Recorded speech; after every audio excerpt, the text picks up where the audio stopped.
Hello les amis, content de vous retrouver sur ma chaîne. Alors aujourd'hui, on va quitter l'univers des bronzes V1 pour revenir à l'univers des Gold avec la review de ce Canon des Gémeaux version Tamashii Bandai à gauche face à la version S-Temple à droite. Alors, pour cette vidéo, je vais essayer de gagner un petit peu en dynamisme, puisque je vais éviter de vous présenter tout le plan qui va être suivi dans cette vidéo. J'ai mis tout ça dans le descriptif de la vidéo que vous trouverez donc juste en dessous, donc je vous renvoie à ça. Il y a la timeline, donc ça vous permet de naviguer bien mieux dans la vidéo, en fonction des parties qui vous intéressent. Et puis donc, nous, on passe direct à la revue des packaging et des prix. Alors, je vais d'abord évoquer la boîte de la Bandai, et ensuite je passerai à la version S-Temple. Alors, cette figurine est sortie en octobre 2012, lors du Tamashii Nation de cette année-là. Pour le visuel de cette boîte, il faut bien comprendre qu'une entreprise comme Bandai, n'importe quelle entreprise d'ailleurs, quand ils font un packaging, ils ont un cahier des charges. Ici, à mon avis, le cahier des charges de ce packaging avait deux éléments. Premier élément, c'est d'abord de montrer que cette figurine est un collector. Elle est sortie lors du Tamashii Nation, elle est sortie en nombre limité, en tirage limité, donc il faut que ça se voit, il faut que ça s'imprime dans les esprits. Et à cet effet, vous voyez que dès le visuel avant de la figurine, on a le fait qu'elle vient du Tamashii Nation 2012 et qu'elle a été présentée lors de ce Tamashii Nation. Autrement dit, vous avez la présence de cette mention sur le recto de la boîte, mais également sur tous les côtés. Vous voyez le logo Tamashii Nation ici. Au verso, je dirais même que c'est pire, hein, puisque vous voyez que ici on a juste un logo, hein, pour préciser que c'est le 5e Tamashii Nation, avec finalement les logos de ce Tamashii Nation en visuel. Habituellement, ici, on a quoi? On a le personnage qui est dans la boîte, dans différentes configurations, et son totem. Là, rien du tout, fond gris, logo Tamashii en rouge, en plus une couleur qui attire l'œil, et puis c'est tout. Et puis à nouveau ici, le logo Tamashii Nation qui apparaît sur le côté. Les seuls endroits finalement où n'apparaît pas le logo Tamashii Nation, eh bien c'est sur le haut de la figurine, où on a juste le nom du personnage avec le signe qu'il représente. Et sur le dessous de la figurine, on a les mentions légales et rien d'autre. Donc ça, c'était à mon avis le premier objectif de Bandai, c'était de nous montrer que c'est une figurine collector et qui sort un peu de la série classique des EX qui était en cours à l'époque. Deuxième objectif, à mon avis, c'était bien de montrer qu'il s'agit ici d'un chevalier des Gémeaux d'emprunt. Alors pour vous le démontrer, je vais me livrer un peu à une petite analyse comparative avec la boîte de la figurine EX de Saga. Donc petite ellipse, et je vous mets ça en place. Alors, petit disclaimer avant de commencer, je vais vous faire une interprétation, ce qui veut dire que, par définition, une interprétation c'est subjectif. C'est un peu comme quand on interprète un poème, on voit des choses peut-être que le poète n'a même pas voulu évoquer lorsqu'il a écrit le poème. Donc ici je vais faire un peu la même chose, c'est-à-dire que je vais pas parier ma grand-mère sur la validité de tout ce que je vais dire là maintenant, mais à mon avis, bon nombre de ces éléments étaient quand même dans la tête des concepteurs lorsqu'ils ont eu à réaliser ce packaging. Donc je vous ai dit que, à mon avis, ce qui était sur le cahier des charges, c'était que fallait montrer que ce Canon des Gémeaux n'est pas le vrai chevalier des Gémeaux. Alors, pour cela, qu'est-ce qu'on a d'habitude sur le visuel de la boîte IX? On a le chevalier des Gémeaux en armure, avec une armure en couleur, et juste à côté, eh bien, la représentation de sa constellation. Qu'a-t-on ici? Eh bien, on a d'abord un chevalier qui est en noir et blanc, alors pas en noir et blanc, mais en couleur monochrome, puisque c'est du jaune, et puis aucune constellation représentée. Donc là pour moi le message il est clair, Canon n'est pas le chevalier des Gémeaux, il est le chevalier qui revêt l'armure des Gémeaux. Cette idée on la retrouve aussi dans quelque chose d'autre, alors là c'est un peu plus subjectif, mais moi c'est ce que ça m'évoque. La police qui est utilisée pour représenter aussi bien Gemini Cannon que Tamashii Nation 2012. C'est une police qui est un peu pixelisée, d'ailleurs la représentation de Canon est aussi pixelisée. Ça me rappelle un peu ces images qu'on avait sur les Minitel ou sur les Amstrad, ou d'un point de vue un peu plus cinématographique, ces séries des années 80 ou ces films des années 80, et là j'ai tout de suite en tête Terminator, le premier du nom. Quand on regarde Terminator, eh bien évidemment il y a le robot, hein, et dans la tête du robot, eh bien il y a des messages informatiques qui s'affichent, Un peu dans ce style-là. Et moi, c'est ce que ça m'a évoqué tout de suite, un Terminator. Un peu comme si Canon, il était en mission. Hein, et sa mission, ça va être de terminer du spectre, si vous voulez. Donc moi, c'est ce que ça m'évoque quand je regarde cette police. Un chevalier qui est en mission avec une armure d'emprunt. Je vais aller un petit peu plus loin dans cette idée. Donc, quand on regarde les couleurs qui ont été adoptées sur les deux boîtes. Ici, on a un jaune doré, avec la représentation d'une Pandora Box. Et d'ailleurs, si on retire le fourreau, on a une Pandora Box. Ici, on a un jaune qui est un peu plus un jaune, presque un jaune moutarde. Et encore une fois, là, l'idée est claire. Hein. Là, on a le chevalier d'or. Ici, on a un chevalier doré. Donc, voilà, l'interprétation que j'en fais. Bon, ceci étant dit sur la boîte Bandai, je vais passer à la boîte Estempol. Alors, amis de la poésie, bien désolé, mais on va tout de suite redescendre d'un cran, hein, puisque là, vous voyez qu'en termes de poésie, il n'y a pas grand-chose, hein, ce que l'on voit est vraiment concret. Le recto de la boîte, alors recto de la boîte, pas recto de la boîte, la question se pose, puisque ce qu'on a là en recto, ça pourrait très bien être le verso et inversement. Alors, traditionnellement, le recto de la boîte, c'est ce qui est lié, vous voyez, au rabat. Hein. Et donc c'est le cas ici. Si on prend cette version ici, qui est une version Metal Club, vous voyez que le recto est bien lié au rabat. Donc a priori, ce que je suis en train de dire est valide. Donc ceci est le recto de la boîte, cadran solaire, qui représente donc ici la flamme des Gémeaux, pour symboliser le chevalier qui est à l'intérieur. Remarquez que c'est aussi la différence entre les versions Estempol et les versions Metal Club. Metal Club, nous avions ça. Vous voyez, c'est-à-dire finalement la copie conforme de ce que je vous ai montré tout à l'heure chez Bandai, à savoir le chevalier en couleur, en armure, avec sa constellation qui est représentée. A priori, ils ont dû se faire souffler dans les bronches au niveau légal, donc à partir de là, ils ont d'abord changé de nom, hein, Estempol maintenant, et puis ensuite, ils ont supprimé finalement les visuels qui avaient rapport avec ce que nous faisait Tamashii Bandai sur ses boîtes originales. D'où ce cadran solaire plutôt simpliste. Sur les côtés, alors les deux côtés d'ailleurs représentent la même chose, à savoir le totem des Gémeaux, et ce qui est assez marrant finalement, c'est que c'est la seule pièce qui n'est pas présente dans cette boîte, donc c'est un peu ironique quelque part de nous montrer quelque chose que l'on ne retrouvera pas dans le contenu. Et puis au verso, donc a priori ce qui doit être la constellation des Gémeaux, qui est mise sur un arrière-plan ça fait un peu penser aux images qu'on a par défaut dans Windows, vous savez, dans la bibliothèque. J'ai l'impression que la personne qui était en charge du packaging, il a pris une de ces images, il s'est dit ah ouais d'accord, il y a l'espace, c'est bon, je mets la constellation des Gémeaux et puis j'ai mis dessus, puis ça fera bien l'affaire. J'ai l'impression qu'on a un peu ça.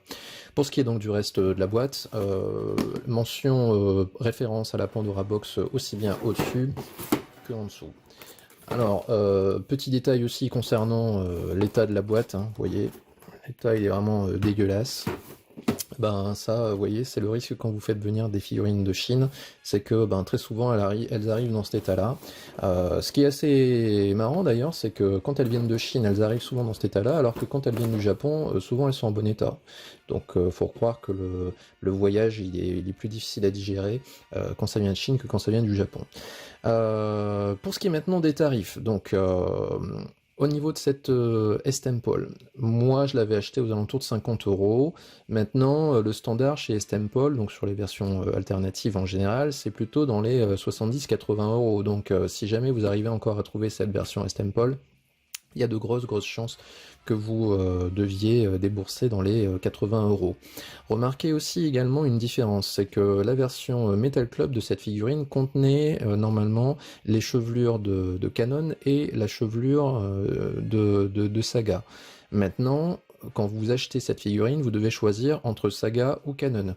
Donc, en fonction de du choix que vous faites, eh bien, vous aurez uniquement la chevelure de Saga ou celle de Canon. Donc, faites attention, si jamais vous voulez faire l'acquisition de cette figurine, sélectionnez bien la bonne, parce que sinon, vous aurez une mauvaise surprise. Pour ce qui est de la version Bandai, eh bien, on est sur des tarifs vraiment prohibitifs. Hein. Cette figurine, comme je l'ai dit, est une figurine collector, donc qui dit collector dit tarif exorbitant. Moi je l'avais payé aux alentours de 180 € si je dis pas de bêtises.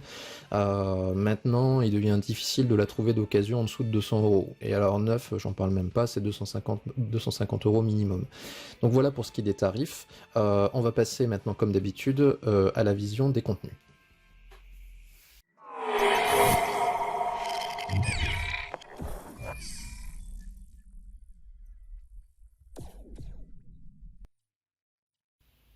Allez, on aborde les contenus. Chez Bandai, 3 blisters. Chez Estemple, 2 blisters uniquement. La différence en termes de nombre vient du fait que ici, rappelez-vous, il n'y a pas de totem, et en plus, la cape, elle est donnée dans un sachet à part. Alors pour ce qui est de la cape, ne vous inquiétez pas, mes viewers les plus experts, je vais évoquer le sujet, je vous demande de rester patient. Je vous vois trépigner devant vos écrans, ne vous inquiétez pas, ça vient. Le blister principal, donc nous avons exactement la même organisation des deux côtés, c'est-à-dire épaulettes, brassard, pièces qui protègent l'avant-bras, les jambières, les cuissardes et 4 protège-mains. On a aussi 4 protège-mains ici, donc ils ne sont pas dans le blister, ils sont dans un sachet à part. Vous voyez, alors initialement il y en a 4, moi j'en ai plus que 3, j'en ai paumé un, ça arrive. Pour ce qui est de la chevelure. Les chevelures sont dans un plastique à part, donc vous avez évidemment, je vais le mettre comme ça, ce sera plus visible, donc les chevelures de Canon qui sont fournies, mais également une version Evol. Alors ne prêtez pas attention à la mèche noire à l'arrière-plan, tout simplement parce que c'est un custom que j'avais fait pour me faire une version Ghost, avant d'acquérir le kit Ghost dont je vous parlais tout à l'heure. Donc voilà pour ce qui est des chevelures au niveau de Estemple. On en a terminé avec ce blister principal. On arrive donc sur le deuxième blister pour Bandai et pour le second chez Estemple. Donc dans ce blister chez Bandai, vous retrouvez toutes les pièces qui ont trait au totem, qui sont bien évidemment absentes sur cette version Estemple. Pour ce qui est du reste des pièces, c'est-à-dire la jupe, le plastron, le casque, le protège-abdomen, alors cette petite pièce qui se met à l'arrière du plastron quand vous ne mettez pas la cape, et cette partie arrière de la jupe, et bien évidemment toutes ces pièces-là, vous les retrouvez dans la version Estemple. Là, vous avez donc les visages et les mains, ce que vous allez retrouver dans le dernier blister au niveau de Bandai. Donc nous avons 5 visages qui nous sont donnés, plus un 6e qui est le visage neutre qui est déjà sur la figurine.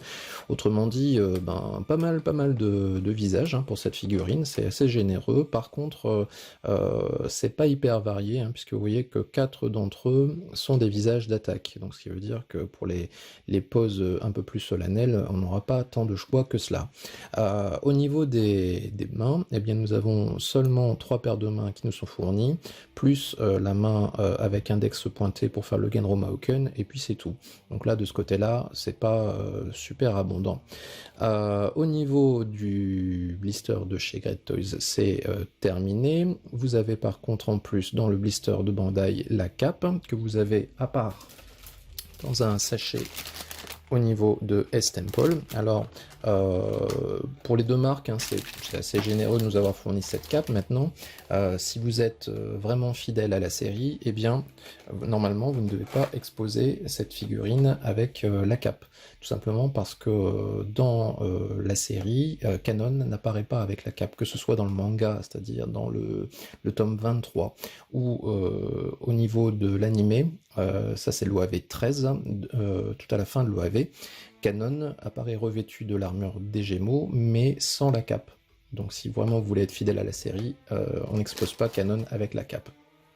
Dernière chose qui est fournie par Bandai dans la boîte, eh bien vous voyez qu'on a un effet d'attaque qui est fourni, qui est celui du Galaxian Explosion. Bon, c'est un bonus sympathique qui a le mérite d'exister chez Bandai, mais qui est absent de la boîte de Estemple. Donc voilà pour ce qui est de ces différents blisters. On va passer comme d'habitude à la revue des visages, des mains et des chevelures. A tout de suite. Alors on y va pour les chevelures, on va prendre d'abord les longues mèches. Alors, des deux côtés, on a des mèches qui sont marquées de la même façon, vous voyez.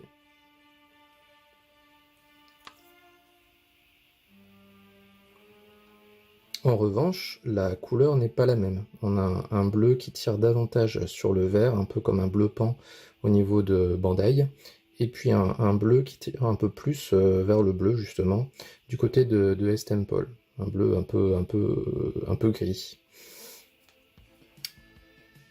Ce qui va différencier ces deux mèches de cheveux, vous voyez, c'est l'aspect un peu plus plastique sur la Estemple. On voit notamment les reflets de lumière ici, que vous pouvez bien voir au niveau de la caméra. C'est beaucoup plus mat du côté de chez Bandai.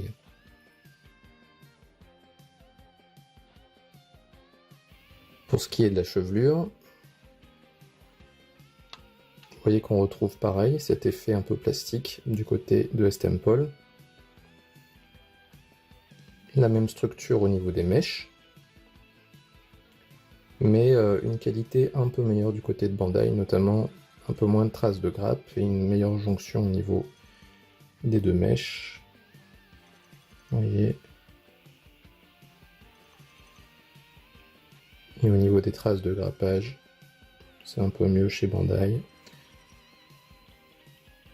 Même si du côté de S-Temple, c'est quand même de bonne qualité. Vous voyez, petite trace de grappage ici, qu'on n'a pas sur la Bandai. Voilà.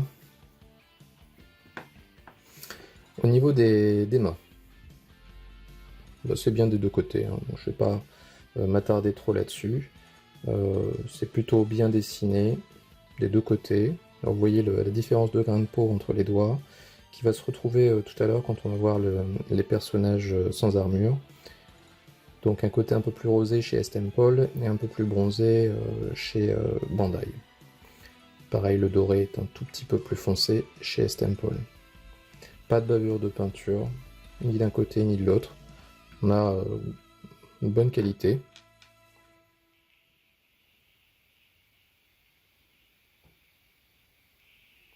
Vous voyez. Donc c'est suffisamment rare sur les marques alternatives pour le souligner. Bonne qualité de finition sur les mains. Globalement, la marque Metal Club était réputée pour ça. Donc même si c'est devenu S-Temple, ça reste quand même qualitatif du point de vue des mains.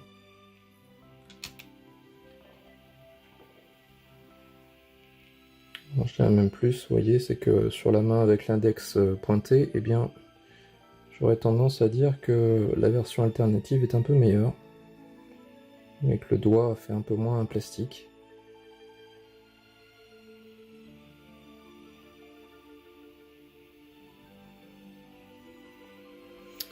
Donc, bonne qualité de main des deux côtés. Et puis donc, on va s'attaquer à la partie finalement la plus importante, à savoir les visages. Alors, comme je l'ai souligné tout à l'heure, hein, beaucoup de visages disponibles dans ces deux versions. Maintenant, 4 d'entre eux sont des visages d'attaque, donc forcément, au niveau variété, c'est pas excellent. Je vais m'attarder surtout sur les visages qui, je l'estime, sont les plus beaux. Maintenant, je vais évoquer rapidement les autres. D'abord, donc le visage neutre.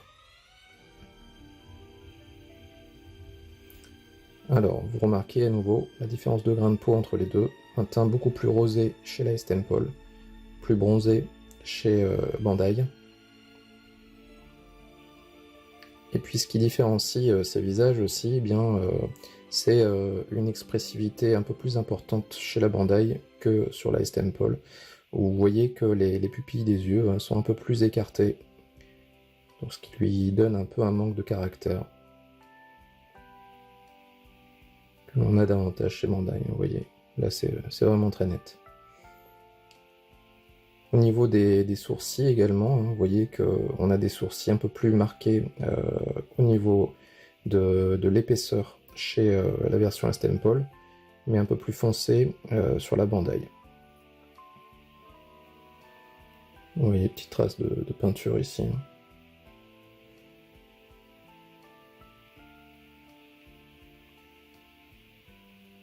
Voilà, pour le visage neutre. Visage neutre aux yeux fermés maintenant. Donc on retrouve toujours la différence de grain de peau entre les deux. Alors, ces deux visages sont un peu plus proches, forcément, puisque les yeux sont fermés. Pas énorme différence entre les deux. C'est beau des deux côtés.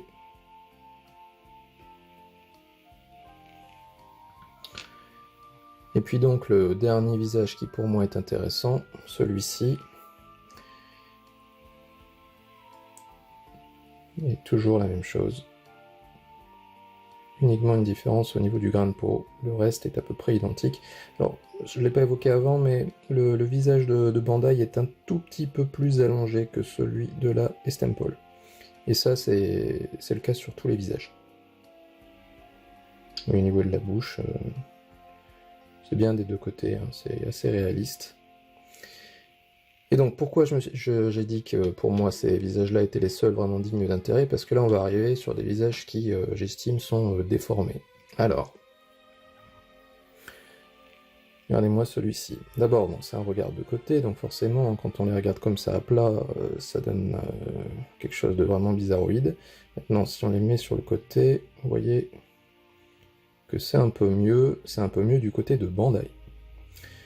Du côté de S-Temple, c'est un peu n'importe quoi. Regardez, on a un œil qui regarde devant, puis un œil qui regarde sur le côté. Du côté de Bandai, on est cohérent. On regarde tous les deux sur le côté. Là, on dirait qu'il y a une espèce de strabisme. Donc sur le côté, comme ça, Bandai cohérent. Ici, S-Temple, moyen. Là où j'estime aussi que c'est un peu déformé, bah, c'est au niveau de la bouche. Vous voyez, alors, je sais pas pourquoi ils ont changé la bouche par rapport à ce visage-là, qui a une bouche super. Là, sur la version aux yeux ouverts, là, on a l'impression que ces dents sortent de sa bouche. J'estime que c'est pas naturel. Et c'est le cas, bien sûr, sur les deux versions, puisque S-Temple a bien sûr copié le visage Bandai. Donc, pas une franche réussite, hein, ce visage. Et ça va être la même chose, hein, sur les autres. Vous voyez.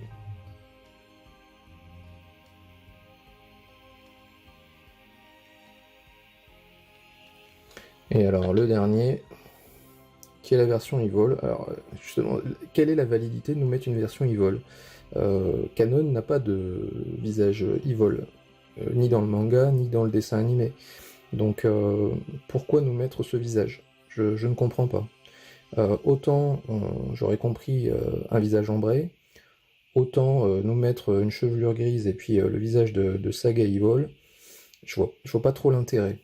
Alors, là, vous voyez, c'est encore pire, hein, sur la S-Temple, on a l'impression qu'il a mis du rouge à lèvres. La peinture de la bouche déborde. Donc pas une franche réussite. Hein.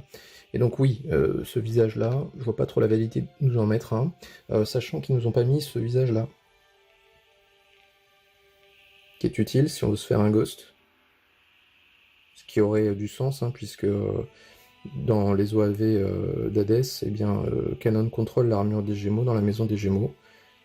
Donc ça aurait eu du sens de nous mettre un visage ombré. Donc si vous ne l'avez pas, eh bien vous allez devoir recourir à ça.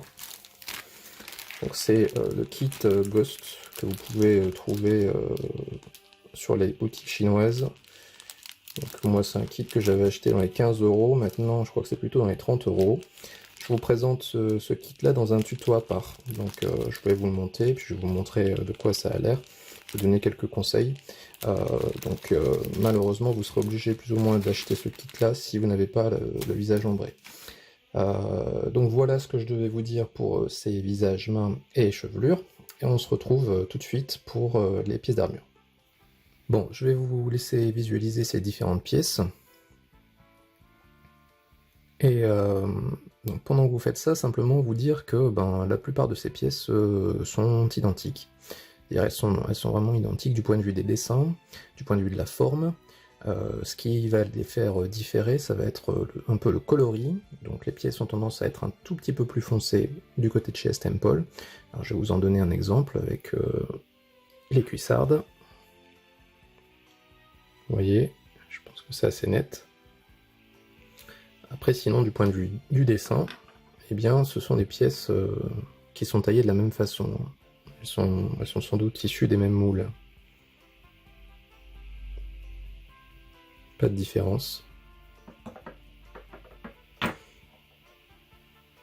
Alors, les différences, il faut vraiment aller les chercher. Donc, comme je l'ai dit au niveau du coloris, alors c'est vraiment très visible sur le casque. Vous voyez, le doré n'est pas le même. Plus foncé chez S-Temple. Vous voyez la partie triste du casque. Ici, la partie maligne. Avec le sourire. Un tout petit peu mieux marqué chez Bandai, on dirait. Voilà. Donc différence dans les coloris, et puis la seule vraiment différence qui permet de différencier ces deux figurines, c'est au niveau du protège-abdomen. Alors, vous voyez que de ce côté-là, c'est quasiment pareil, hein. Toujours une légère différence de coloris, mais c'est sur le côté que ça se passe. Vous voyez?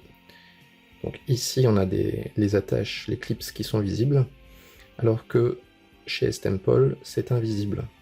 Donc là, la marque Pirate fait mieux que Bandai. C'est comme ça des deux côtés. Donc ça, pour vous, c'est une façon de vérifier que vous êtes en possession de la version officielle, qui serait donc celle-ci, par rapport à la version alternative, qui est celle-ci. Voilà.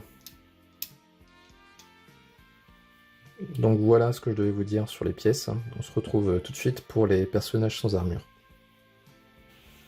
Alors, j'avais pas grand chose à comparer du point de vue des pièces d'armure, puisque vraiment c'était presque identique. Pour les personnages sans armure, je vais peut-être trouver un peu plus de choses à dire. Alors, d'abord du point de vue de la rigidité. Donc on va prendre du côté de Bandai. Vous voyez, pas de souci, c'est pas la danseuse. Bonne rigidité, aussi bien des membres supérieurs que des membres inférieurs. Vous voyez, la jambe tient en place, pas de problème.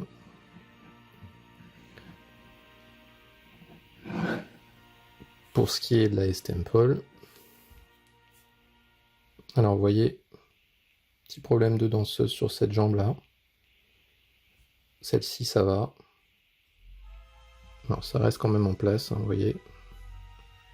Latéralement, ça tient. Donc on a aussi une bonne rigidité sur la version alternative.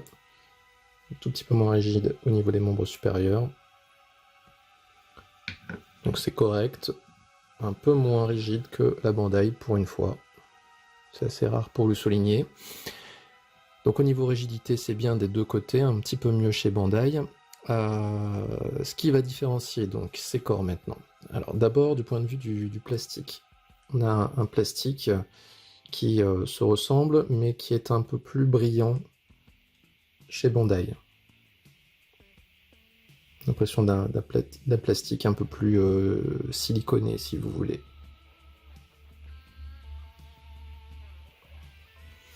Ensuite, au niveau des différences, c'est ce que j'avais souligné tout à l'heure, à savoir la différence de grain de peau, qui est assez nette. Vous voyez, on a un teint beaucoup plus rosé sur Estempol. Et aussi une différence, là, qui est à l'avantage de la version alternative, c'est que vous voyez que le système qui joint le biceps à l'épaule est ancienne génération chez Bandai et nouvelle génération chez Estempol. Donc le résultat est plus esthétique ici. Donc là, la version alternative fait mieux. Autre différence entre ces deux figurines, et ça sera plus ou moins la dernière, c'est que au niveau du cou, alors je ne sais pas à quoi c'est dû, mais on a un cou qui est un peu plus, l'effet du cou est un peu plus long sur la version Estempol. On a presque l'impression qu'il a un cou de girafe là. Voilà, sinon en termes de taille, eh bien, on a des figurines qui font la même taille, même si encore une fois l'effet long cou fait que la version Estempol, vous voyez, est un poil plus grande. En dehors de ça, on a la même différence de coloris au niveau des pieds, un peu plus foncé chez la Estempol. Pour ce qui est du reste, on a des figurines qui se ressemblent énormément. Donc voilà pour ce qui est du comparatif des figurines sans armure. J'ai oublié de vous dire également que, comme d'habitude, une façon de différencier ces figurines, la figurine officielle a un numéro de série dans le dos. Vous voyez. Là où bien sûr la figurine alternative n'en a pas. Voilà. Donc voilà pour les corps sans armure, et donc je vais passer au montage rapide de ces deux figurines, et puis nous on se retrouve juste après pour le comparatif en armure. A tout de suite.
Alors, de retour après le montage.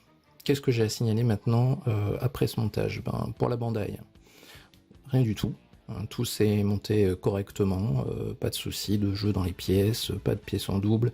Bref, un régal à monter, tout s'est très très bien passé.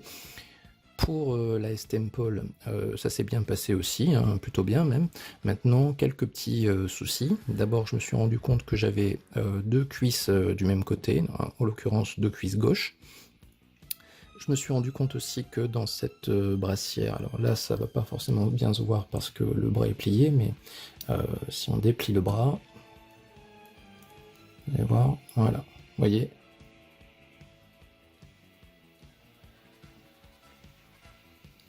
On a du jeu dans cette brassière. Bon, évidemment, lorsque vous avez la pose, ça pose plus de soucis. Je me suis rendu compte également que j'avais deux épaules du même côté, en l'occurrence deux épaules gauches, ce qui pose un petit souci avec cette épaulette là, vous voyez, elle ne peut pas descendre du coup, elle est bloquée, et ça crée aussi un petit jour ici. Bon, il faut vraiment le voir, mais petit souci au niveau qualité. Sinon pour le reste, au niveau du rendu, vous voyez, le résultat est devant vous, c'est très très acceptable des deux côtés. Alors si on fait le bilan maintenant, du point de vue des visages, des mains et des chevelures, le point va à Bandai tout simplement parce que les qualités de finition, le teint de peau est meilleur chez Bandai. Du point de vue des pièces en individuel, bien vous voyez que ici j'ai des pièces en doublon. Alors certes, elles sont à peu près de même qualité, mais c'est jamais agréable d'avoir des pièces du même côté. Donc ici, le point va à Bandai. Du point de vue de la rigidité du personnage, les deux personnages sont rigides, donc peut-être léger avantage du point de vue de Bandai. Du point de vue du rendu en armure, pour moi, c'est égal. Il n'y a pas vraiment de plus-value à la Bandai une fois que la figurine est montée. Alors, j'avais noté que le cou de la S-Temple est plus long que celui de la Bandai. Donc, résultat, vous voyez, quand il est monté, le visage est plus apparent que celui de la Bandai. Donc après, c'est affaire de goût. Moi, personnellement, j'aime bien les deux. Ensuite, il reste la notion de prix. 200 € ici, 80 € ici. Il y a une différence de 120 € entre les deux. Tout ça pour un totem de plus et un packaging qui est bien meilleur sur la Bandai et forcément une qualité de finition qui est meilleure sur la Bandai, mais 120 € de différence. Pour moi, le choix est fait, hein. Si vous n'avez pas besoin du totem et si vous faut un canon, eh bien, moi, je me dirigerai plutôt vers cette version alternative.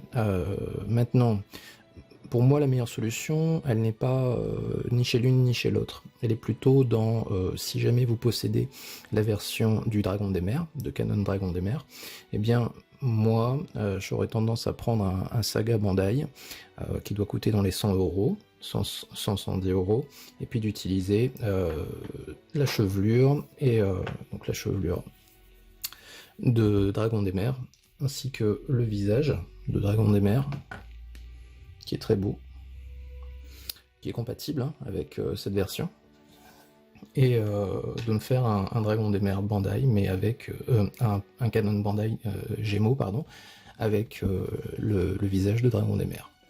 Voilà ce qui serait plutôt une meilleure solution à mon avis. La revue donc de cette figurine est plus ou moins terminée. Je vais faire une petite ellipse et je vous retrouve dans une seconde. Voilà les amis, donc de retour pour la conclusion de cette vidéo. Je voulais vous présenter ce que je vais vous montrer dans la session de posing qui va suivre, et la mise en vitrine qui est en fait une mini vitrine que vous pouvez trouver sur AliExpress. Elle fait 32 cm de longueur, 18,5 de hauteur et 17 cm de largeur. Je vais faire un duo Saga Canon dans cette mini vitrine que j'exposerai à part. Actu de la chaîne, prochaine review, ça sera ceci, donc Sorento Bandai contre la version Toys Boy, donc rien à voir avec ce que vous pensez. Donc ça sera la prochaine review. Celle d'après, ça sera sans doute à nouveau Canon, mais en version OCE. Voilà les amis, donc ciao à tous et portez-vous bien.